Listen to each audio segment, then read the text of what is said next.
Testing driver sobriety using breathalyzers is common practice for Colorado State Patrol, but drunk driving isn't the only kind of impaired driving that could get you a DUI.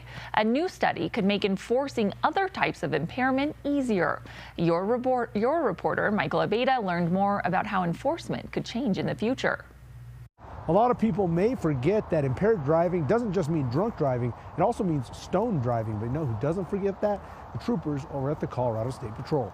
We want to make sure everybody gets home safe to their families during the holidays. From now until the Super Bowl, the Colorado State Patrol says they will make sure to track down and ticket impaired drivers. Usually people have the time off and they can drink, and some make the mistake of drinking and driving. But not just for drunk driving. Driving while high will get you a ticket too.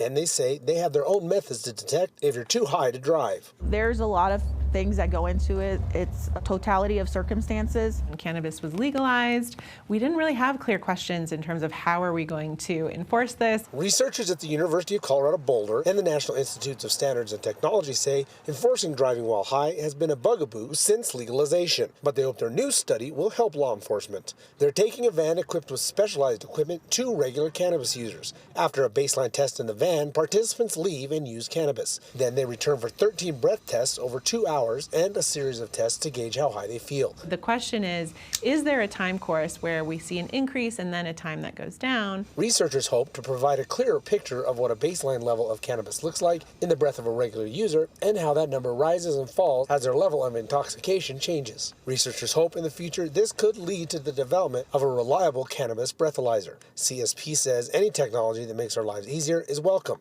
But when people drive high, they can usually tell. If you're talking to somebody you know they're impaired.